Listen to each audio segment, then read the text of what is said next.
Hablemos de justicia, verdad, reparación, no repetición y memoria. Para abordar estos elementos que constituyen la justicia transicional, se analizarán dos informes de la Relatoría Especial sobre la promoción de la verdad, la justicia, la reparación y las garantías de no repetición.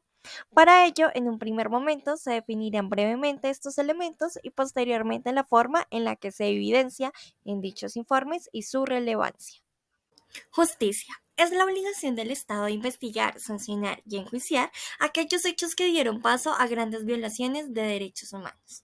También otorga a las víctimas la reclamación de sus derechos a través de recursos eficaces con el objetivo de recibir reparación y que los perpetradores sean juzgados.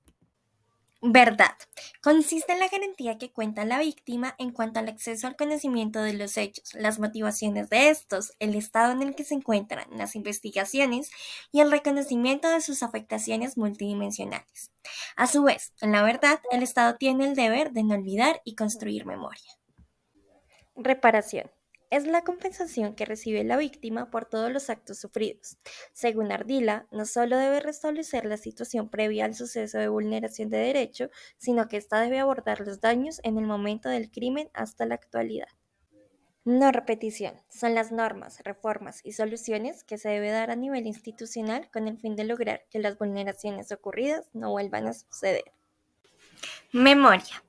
Hace referencia a las medidas que se deben poner en acción para preservar del olvido la memoria de aquellas sociedades que han vivido la violencia, evitando de tal manera la negación de lo acontecido. Ahora bien, pasemos un poco a visibilizar estos elementos en los informes A73-336 y A75-174. Componente de justicia. En el informe A73-336, el relator destaca la necesidad de garantizar la justicia para las víctimas de violaciones graves de derechos humanos, tanto a través de mecanismos judiciales como no judiciales. Por otro lado, en el informe A75-174, el relator indica que es vital aumentar la representación de la mujer en todos los niveles de adopción de decisiones en las instituciones y los mecanismos de prevención, la gestión y la solución de conflictos, pues asimismo el empoderamiento de la mujer contribuye al fortalecimiento de las operaciones del mantenimiento de la paz, la mejora de asistencia humanitaria, la lucha contra el extremismo violento y el logro de una paz sostenible. A su vez, el relator resalta que en el pasado se dio por alto las necesidades específicas de las mujeres víctimas de violaciones de derechos humanos en los programas de reparación. Sin embargo, se evidencia un progreso en la incorporación de esta perspectiva de género, especialmente en crímenes sexuales y decisiones que afectan de manera diferente según el género. Esto refleja un aumento en la conciencia sobre la importancia de abordar las dimensiones de género en los procesos de reparación. Para asegurar estos aspectos, también debemos: primero, capacitar equipos de investigación, personal administrativo, médico y trabajadores sociales. Segundo, crear salas o tribunales especializados, así como fiscalías y equipos de investigaciones dedicados específicamente a la cuestión de violencia sexual y de género.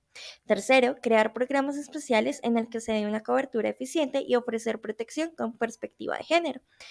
Cuarto, mecanismos para informar a las víctimas y testigos de los riesgos y garantías de protección en todas las etapas del proceso, así como mecanismos de seguimiento para localizar las víctimas y los testigos una vez concluido el juicio. Componente de verdad. En el informe A73-336, el relator enfatiza la importancia de establecer la verdad sobre las violaciones pasadas, tanto a nivel individual como colectivo, como un derecho de las víctimas y una obligación de los estados. Asimismo, se mencionan los diferentes mecanismos que existen para la búsqueda de la verdad, como las comisiones de la verdad, los archivos, las investigaciones forenses, los testimonios y las consultas. Todos estos hacen dignificar las víctimas y aportan a los procesos de rendición de cuentas. Por otra parte, en el informe A75-174 se menciona que en primera medida, en el elemento de la verdad, es de vital importancia asegurar que las comisiones que se creen exista una paridad de género entre la misma. Sin embargo, esto no es suficiente, pues también se debe capacitar a este equipo, especialmente a quienes recogen las declaraciones, para de esta forma evitar la revictimización. Por lo anterior, resulta importante interpretar el alcance de las violaciones de manera adecuada, teniendo en cuenta los siguientes aspectos. Primero, no encasillar las experiencias de las mujeres únicamente en la violencia sexual. Segundo, captar las experiencias en torno a las formas de estigmatización, marginación e inseguridad legal. Y tercero, organizar audiencias especiales tanto para las mujeres como para la población LGBT+. Componente de reparación. En el informe A73-336 se menciona que las iniciativas de justicia de transición deben tratar de afrontar las violaciones de todos los derechos humanos de modo integrado e interdependiente. De esta manera, también se deben abordar y ocupar de las violaciones de los derechos económicos y sociales en la labor de las comisiones de la verdad, los tribunales penales, los programas de la reparación, las reformas constitucionales y legislativas, los acuerdos de paz y el acceso de las víctimas a los servicios. En cuanto al informe A75-174, se subraya que para la reparación es importante comprender cómo las violaciones de derechos humanos afectan la vida cotidiana de las mujeres y de las personas LGBT+. Se destaca que estas medidas deben ser transformadoras en lugar de estigmatizantes, abordando no solo la restauración de la situación previa a la violación, sino también las desigualdades estructurales de género. Componente de no repetición. Para el informe A73-336, los estados deben adoptar medidas para prevenir la recurrencia de violaciones graves de derechos humanos en el futuro. Para esto, deben implementar las diferentes medidas que existen para fortalecer las garantías de no repetición. Estas son las reformas institucionales, legales y constitucionales. También el fortalecimiento del Estado de Derecho, la protección de los defensores de derechos humanos, el control civil sobre las Fuerzas Armadas y de seguridad y la educación de los derechos humanos. Otro aspecto importante en la no repetición, según este informe, es la participación de los jóvenes, pues resulta fundamental fomentar encarecidamente la inclusión desde el principio, dado que existe un gran riesgo de que la exclusión cree un entorno que empuje a los jóvenes a reacciones violentas al verse y sentirse excluidos de procesos importantes que determinan su futuro. Asimismo, estas violaciones pueden tenderse a verse amplificadas y en algunos casos puede afectar a varias generaciones. Ahora bien, en cuanto al informe A75-174, para asegurar la no repetición se debe, primero, analizar las relaciones de desigualdad de género preexistentes con miras a su erradicación.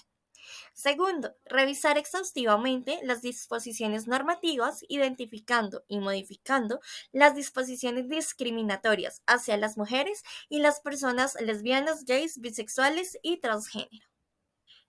Tercero, revisar la forma en la que se atienden los temas de violencia sexual de género y de orientación sexual e identidad de género.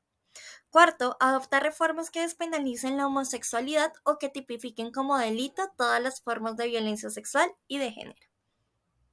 Componente de memoria. En el informe A73-336, el relator reconoce el papel de la memoria en la preservación y transmisión de la verdad, así como en el reconocimiento y la reparación de las víctimas. A su vez, una reforma de la educación, tanto académica y no académica, en particular en la enseñanza de la historia y de los enfoques educativos, es fundamental. De esta forma, se evita la perpetuación de relatos contradictorios que con el tiempo aumentan el riesgo de reavivar conflictos. Por otra parte, en el informe A75-174 se menciona que para evitar el riesgo de una posible distorsión del registro histórico, se requiere una estrategia proactiva de apoyo y generación de confianza para motivar a las mujeres y a la población LGBT+, y en general a las personas víctimas de violencia sexual, a brindar declaraciones y generar seguridad en la participación de todo el proceso. Pero, ¿por qué todo esto resulta importante? Luego de analizar cada uno de los aspectos de la justicia transicional, se puede observar que en ambos informes se resaltan aspectos muy interesantes, tales como la participación de población excluida, como mujeres, personas LGBT+ y jóvenes, pues sus experiencias deben ser tenidas en cuenta para crear mecanismos que los amparen y no revictimicen, haciendo de la justicia transicional un proceso aún más inclusivo, el cual toma en cuenta aquellos crímenes como la violencia sexual que muchas veces fueron invisibilizados. Este aspecto da un avance en cuanto a investigación e inclusión y da cara a una restauración efectiva en pro de crear sociedades más igualitarias.